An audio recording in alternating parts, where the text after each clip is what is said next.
레위기 5장 14절입니다.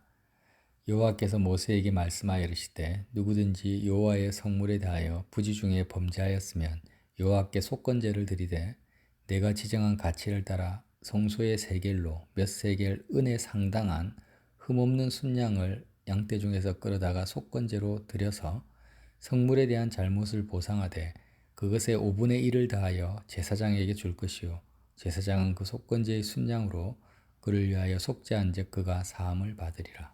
아멘. 구약의 5대 제사 가운데 마지막 속건제에 대한 규례가 나와 있습니다. 속건제는 십자가에서 이루신 주님의 그 놀라운 은혜와 그 사랑이 얼마나 우리에게 실질적인 가치를 지니고 있는지를 말씀하고 있습니다. 자, 속건제는 원래 여호와의 성물, 구약 시대로 말하면 성막이나 성전에 있는 여러 가지 기물들이 있잖아요. 여기서 여호와의 성물이라는 것은 하나님께 바쳐진 거룩한 기물들, 물건을 말합니다. 그러나 지금 이 시대에는 사실 여호와의 성물이 없잖아요. 성막도 없고 성전도 없습니다. 그러면 어떻게 속건제를 우리에게 적용할 수 있겠습니까?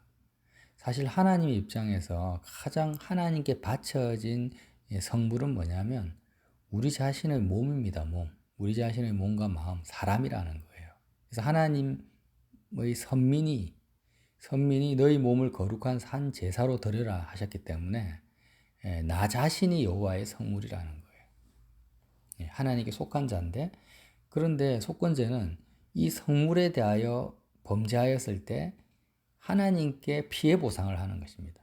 속건제 하면은 손해배상, 피해 보상 이런 개념으로 이해를 하시면 됩니다. 근데 누구에게 피해를 줬다라는 거예요? 하나님께. 하나님께 속한 성물을 더럽히거나 훔치거나 파괴시켰기 때문에 그 성물에 대한 하나님께 드리는 보상이라는 거죠. 피해 보상입니다. 근데 어떻게 드리느냐? 그 성물의 가치에 따라서 예를 들어서 뭐 금초대를 내가 망가뜨렸다, 더럽혔다. 그럼 금초대 만드는데 우리나라 돈으로 1,000만 원이 들었다. 그러면 100% 1,000만 원을 보상하는 것이 아니라 1,200만 원, 120%를 보상해야 된다는 거죠. 근데 이것이 가능합니까? 뭐 물건에 대해서는 가능하지만 돈을 바로 주지 않습니다. 그에 상당한, 그 가치에 상당한 흠없는 순양을 속죄제를 드리는 방법과 똑같이 그런 방법으로 그 순양을 희생제사로 드려야 된다는 거죠. 돈의 가치의 의미를 넘어선 바로 그리스도의 구속의 사역을 말하는 거죠. 자, 이것이 왜 여호와의 성물, 물건에 대한 부분이 아니라 사람에 대한 규정이라고 어떻게 말씀할 수 있습니까? 그거는 바로 레위기 14장 2절에 나와 있습니다. 이스라엘 백성 가운데 가장 선민 사회에서 제외된 그 사회에서부터 추방된 그룹이 있는데 바로 나병 환자입니다. 이 나병 환자가 다시 선민 사회로, 다시 말하면 여호와의 성물로 거룩한 하나님이 선택된 백성으로 회복되어지는 데 있어서 나병 환자가 드리는 그 정결함을 받는 나병 환자의 규례에 속건제가 들어가 있는 거예요. 우리가 생각하기에는 속죄제를 드려야 되지 않는가 이런 생각을 가지고 있지만 사실 레위기 14장에는요. 나병 환자에 대해서 속건제를 드리라고 합니다. 자, 14장 14절에 제사장은 그 속건 제물의 피를 취하여 정결함을 받을 자 나병 환자의 오른쪽 귓부리와 오른쪽 엄지손가락과 오른쪽 엄지발가락에 발라야 된다는 거예요. 결국 모든 인생이 하나님 보시기에는 여호와의 성물, 거룩한 하나님께 바쳐진 성물로 창조하셨는데 그렇잖아요. 창조주도 하나님이시고 주권자도 하나님이시고 내 몸이나 내 인생 전체가 내 것이 아닙니다. 하나님의 것입니다. 근데 사람들은 다 더럽혀버렸어요. 부정하게 만들어버렸어요. 누가요? 내가, 나 자신이. 그래서 하나님의 뜻대로 살지 않죠. 하나님의 뜻대로 살지 않고 하나님의 계획대로 살지 않기 때문에 나의 인생 전체가 하나님의 기쁨이 되지 못하고 하나님께 엄청난 손해를 입혔다라는 기본적인 의식이나 생각을 가지고 있지 않다라는 거예요. 내 인생 내 마음대로 사는데 내 뜻대로 살고 싶은데 왜 하나님이 나를 도와주지 않느냐, 나를 축복해 주지 않느냐, 이런 식으로 원망불평하지, 애초부터 내가 태어날 때부터 모든 것이 하나님의 뜻과 계획과 경륜이 있는데 내가 거기에 순종하지 않고 하나님의 뜻을 따라가지 않았기 때문에 하나님께 어마어마한 손해를 끼쳤다 라는 생각을 하지 않는 거예요. 그래서 속건제를 이렇게 제사로 규정하신 것은 바로 너희가 하나님 앞에 얼마나 큰 상처와 손해와 아픔을 들였는지를 인정하는, 그런 부정한 자임을 인정하는 자만이 하나님의 백성이 될 수 있다라는 거예요. 나병 환자라는 것은 선민 사회에서 부정하게 돼서 쫓겨난 자잖아요. 그러나 다시 선민 사회로 들어오려면 어떻게 해야 된다고요? 속건제를 드려라. 하나님께 이 나병이라는 것이 좀 상징적인 거지만 결국에는 하나님의 그 성물로 회복되어지는 데 있어서 대가를 지불하는데 누가 지불합니까? 나병 환자가 지불하는 것이 아니라 신약적으로 말씀드리면 예수님이 지불해야 된다는 거예요. 그래서 우리도 마찬가지죠. 영적 나병 환자입니다. 세상에 속한 자예요. 더럽 부정한 자입니다. 나를 접촉하고 나와 대화하는 모든 사람이 부정함을 입을 수밖에 없는 자예요. 우리가 속죄제를 살펴봤을 때 참 감사한 것은 우리 스스로가 부정한 자고 죄인이었는데 예수님의 피가 나의 심령 가운데 흐를 때, 내가 그리스도와 하나가 될 때 나를 통해서 사람들이 부정함을 입는 것이 아니라 12의 혈루병을 앓던 여인이 예수님을 통해서 거룩함을 입은 것처럼 오히려 세상 가운데 있지만 그 저주와 맹세와 또 뭐 있습니까? 사체를 만졌을 때 내가 부정하게 되는 것이 아니라 나를 접촉하는 모든 사람들이 오히려 정결함을 얻고 거룩함을 얻는다라는 거예요. 예수님을 통해서 혈루병 앓던 여인이 거룩하게 된 것처럼 속건제도 마찬가지죠. 내가 하나님 앞에 피해를 입혔을 뿐 아니라 하나님의 뜻대로 살지 못한 나의 삶 전체가 얼마나 나 자신에게 손해가 막심했겠냐라는 거예요.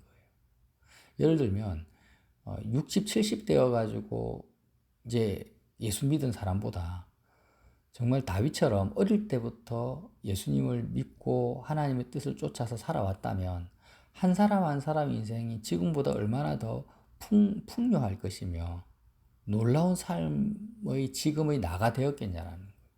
그래서 결국에는 하나님께 손해를 입혔지만 동시에 내가 나 자신의 인생을 망가뜨리고 하나님의 뜻대로 살지 못했기 때문에 지금 나의 삶이 얼마나 나 자신에게 손해를 끼쳤는가.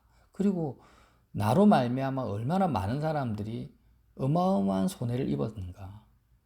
그렇지 않습니까? 나를 통해서 나의 남편이나 자녀나 아내들이 얼마나 아내가 손해를 입었고 상처를 받고 아픔을 겪었겠습니까? 하나님 뜻대로 내가 살지 않았기 때문에. 그래서 이러한 하나님께 손해 입히고 나 자신이 나를 망가뜨리고 또 나를 통해서 나의 사랑하는 가족들, 친구들이 아픔을 겪었던 모든 손해배상이 이루어지지 않는다면 우리는 구원에 이를 수가 없다라는 거예요. 하나님께서 나를 받아주시고 제사라는 것은 나를 기쁘게 받아주시는 거잖아요. 근데 나를 기쁘게 받아주실 때 그냥 무작정 네가 엉망진창으로 나에게 손해를 입혀도 내가 다 용서하고 다 받아줄게 하고 받아주시는 게 아니라는 거예요. 이 속건제가 말씀하시는 거는 뭘 말씀하십니까? 정말 10개든 100개든 하나도 빼지 않고 너가 나에게 입힌 손해 그리고 피해를 완벽하게 보상해라. 그럴 때 내가 너를 기쁘게 받아주겠다라는 것입니다. 너무 하나님이 깍쟁이 같고 긍휼이 없으신 것 같지만 아니에요. 이게 하나님의 공의입니다. 공의. 자, 세상 안에서는요. 우리가 다른 사람 앞에 피해 보상, 손해배상을 할 수가 없습니다. 얼마 전에 화성 연쇄 살인 사건으로 억울하게 옥살이한 한 분, 윤상여씨입니까? 윤성여씨네요. 이름이. 그분이 21살 때 범인으로 오인을 받아서 20년이 넘도록 옥살이를 하다가 억울하게 옥살이를 했죠. 진짜 범인이 잡히니까 53세에 출소를 했어요. 무죄 선고를 받고. 그러면 그는 21살에서 53세까지 거의 30년이 인생이 날아가 버렸어요. 감옥에서. 근데 국가에서는 어떻게 손해배상을 해줬냐면 25억을 줬습니다. 그러면 25억이라는 그 돈이 윤석열 씨가 감옥에서 억울하게 사람들로부터 연쇄 살인범 취급을 받으면서 살았던 그 30년의 세월을 보상해 줍니까? 보상을 아무리 해줘도 25억이 아니라 100억을 줘도 보상이 안 돼요.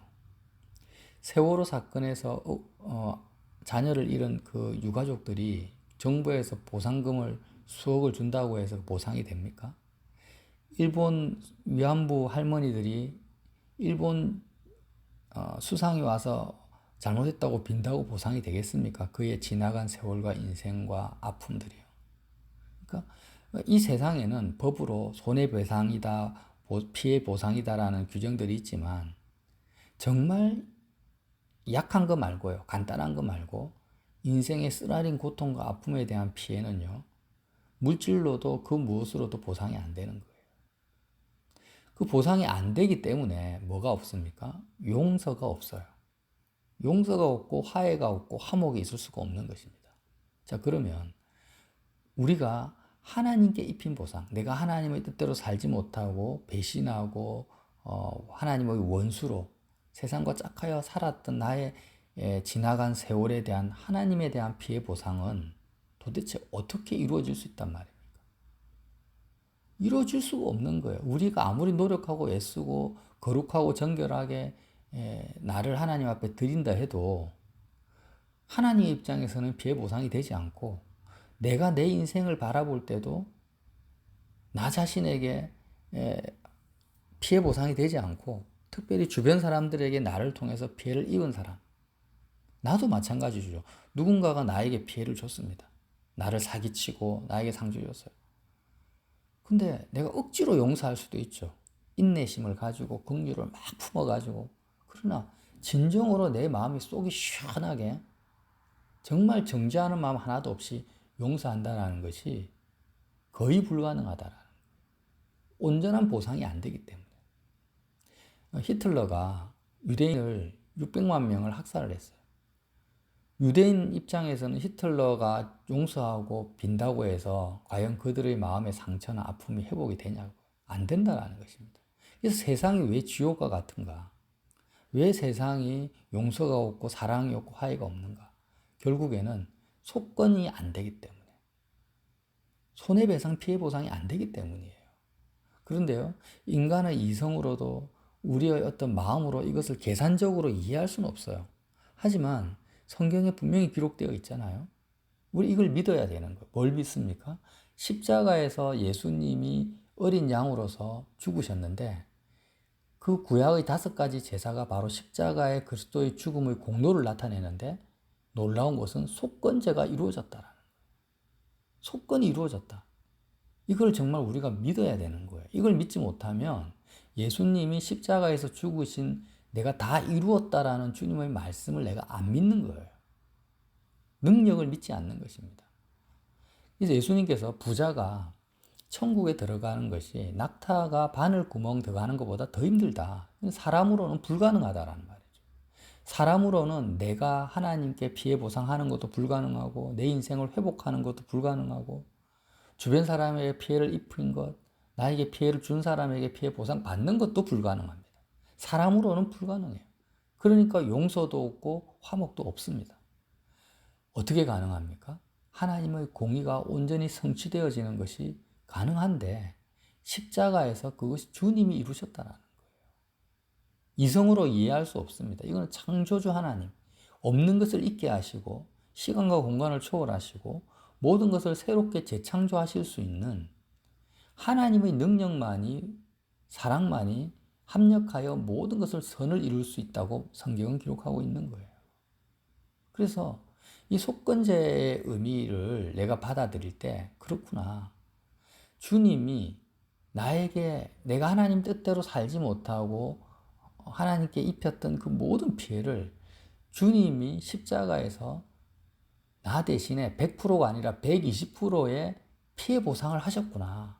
그래서 예수님이 흘리신 피로 말미암아 하나님이 나를 받으실 때 어떠한 정죄함이나 손해 입거나 피해 입은 마음이 아니라 정말 시원한 마음으로 하면서 나를 끌어안으시고 나를 기쁘게 받으실 수 있도록 그런 나의 존재로 받으시는구나라는 것을 우리가 알 수 있다는 거예요. 그러면 내 인생은 어떡합니까? 내 인생에 대해서도 마찬가지죠. 속죄제에서요, 속죄제가 의미하는 것은 내가 그리스도와 연합되었을 때, 하나 되었을 때는 세상으로부터 더러움을 받는 것이 아니라, 그럼 속건제로 하면 내가 예수님과 연합했을 때 세상으로부터 피해를 받는 것이 아니라 오히려 나를 통해서 세상이 복을 받는 거예요. 손해를 받는 것이 아니라 복을 받을 수 있다는 거예요. 예수님을 통해서 거룩함을 얻는 것처럼. 놀라운 거죠. 내가 그리스도 바깥에 있을 때는 나를 통해 나는 세상으로부터 더러움을 받습니다. 또 나를 접하는 사람이 부정함을 입습니다. 그러나 예수님 안으로 들어갔을 때는 세상이, 나와 접하는 세상이, 사람들이 피해를 받는 것이 아니라, 저주를 받는 것이 아니라 복을 받는다라는 거예요. 이게 속건제의 의미라는 거죠. 어떻게 주님이 내 인생을 회복하실지, 나와 관계된 모든 것을 아름답게 이루어 가실지는 알 수가 없죠. 알 수가 없지만 사람은 할 수 없을 때 하나님은 다 하신다라는 거예요. 그러니까 우리가 속건제를 잘못 이해하면 이렇게 되는 거죠. 내가 뭐 피해를 많이 준 사람들에 대해서 예수님이 십자가에서 다 피해를 회복하셨다고 믿어야 되니까 나는 더 이상 그 사람들에 대해서 어떠한 뭐 잘못했다는 마음도 가질 필요도 없고, 밀양이라는 영화에 나오잖아요. 자기 자녀를 죽인 살인자를 면회 갔는데 그 사람이 예수 믿고 나는 이제 재산 받았다 하면서 막 활짝 웃는 거예요. 피해자 엄마의 마음이 찢어지죠. 그런 의미가 아니라는 거예요. 물론 내가 피해를 준 사람에 대해서 어떤 마음을 가질 것인가. 하나님도 나를 정죄하지 아니하시고 마귀도 나를 정죄하지 않습니다. 그러나 철저하게 나로 말미암아 고통당하시고 십자가에서 피 흘리신 그리스도의 마음이, 그 그리스도의 사랑과 긍휼이 나에게 흘러 들어온다라는 거죠. 내가 정말 속건제의 의미로 그 은혜를 내가 누린다면. 그러면 나에게 피해를 준 사람을 만났을 때 내가 어떤 마음을 가지겠습니까? 세상적으로 도의적으로 예수 안 믿는 사람들이 잘못했다고 비는 그런 마음은 아니에요. 그런 마음은 아니지만 주님이 그 피해자를 향한 주님의 마음이 나의 입과 모든 온몸과 마음을 통해서 나타난다라는 거예요. 마치 예수님을 통해서 부정한 여인이 정결하게 되는 그런 역사가 나타난다라는 거예요. 더 사람을 억울하게 만들거나 아프게 만들지 않는다라는 거예요. 어떻게 하실지는 모르지만, 그러니까 밀양이라는 영화에 나오는 그런 형태는요, 완전 잘못된 형태죠. 주님이 전혀 나타나지 않습니다. 바리새인 중에 쌍바리새인, 외식하는 자가 나타나고 마귀가 나타나지 어떻게 예수님이 나타나는 모습입니까, 그것이? 그래서 우리는 이 속건제의 의미가 정말 결론적으로, 열매적으로 어떻게 나타날지에 대한 부분을 지금 다루는 게 아닙니다. 속건제가 의미하는 것은 하나님이 하신다.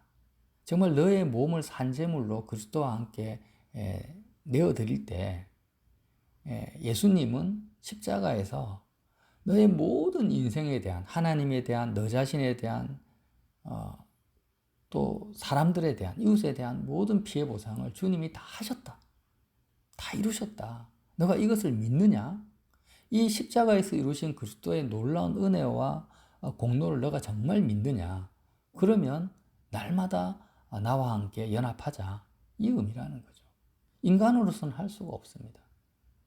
그러니까 세상 사람들은 도의적으로 최대한 사람이 할 수 있는 것은 다 해야지 이렇게 이야기를 하는데, 사람이 할 수 있는 것을 다 해가지고 되는 영역도 있겠지만 안 되는 영역이 99%라는 거예요. 내가 하면 안 되고 정말 속건 제물이 되신 그리스도가 나를 통해서 하실 수 있도록 내가 속건의 의미 안에, 그 은혜 안에 내가 들어가야 되죠. 이것을 뭐라고 합니까? 예수 그리스도 안에 들어가서 사는 거예요.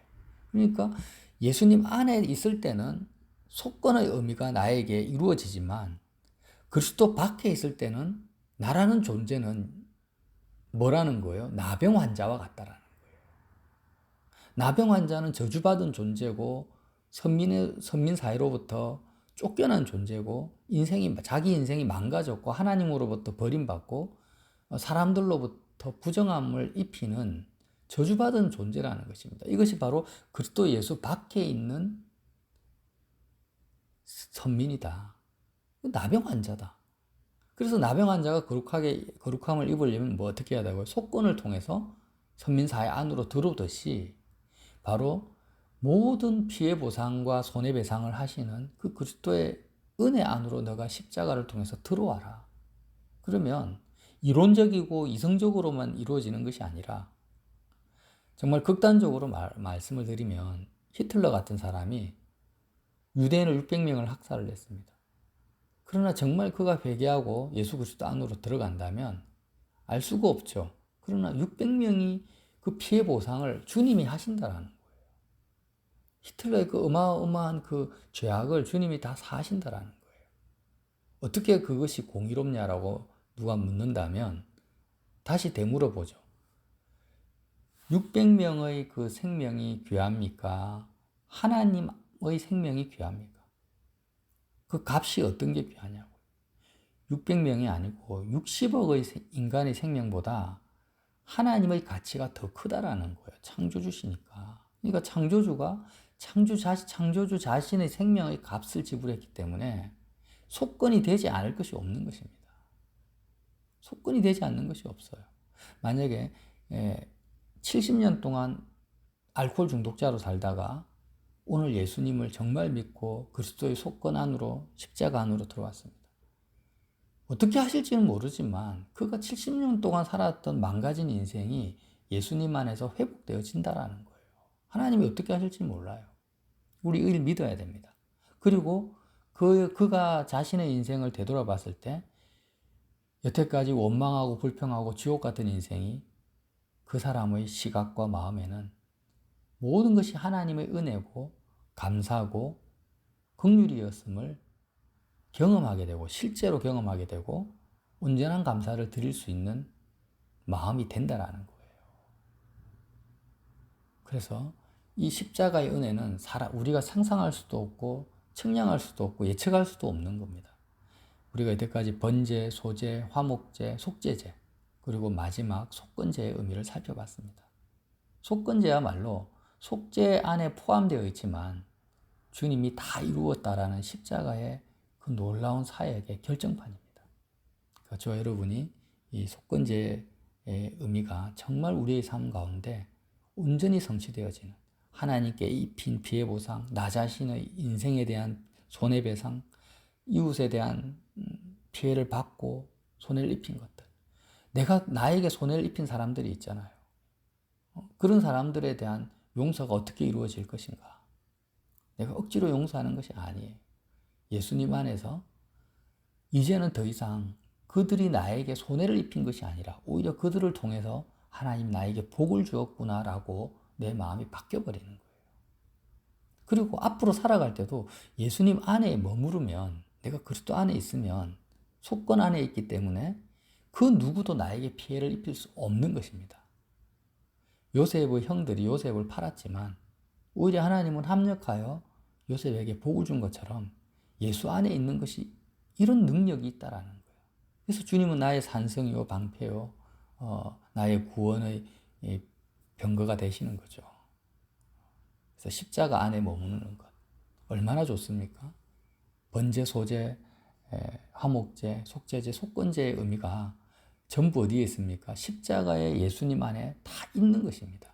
우리가 이것을 하나하나 다 생각할 수 없고 묵상할 수 없지만 일자무식 할머니를 할지라도 내가 십자가의 예수님 마음으로 사랑하고 붙들고 그 주님 바라보기만 하면 이 구약의 5대 제사를 통해서 나타난 하나님의 은혜가 다 내 것이 되어버리는 것이죠. 그래서 그런 십자가의 주님 더 붙드시고 오늘 하루도 승리하시기를 예수님 이름으로 빌어드립니다.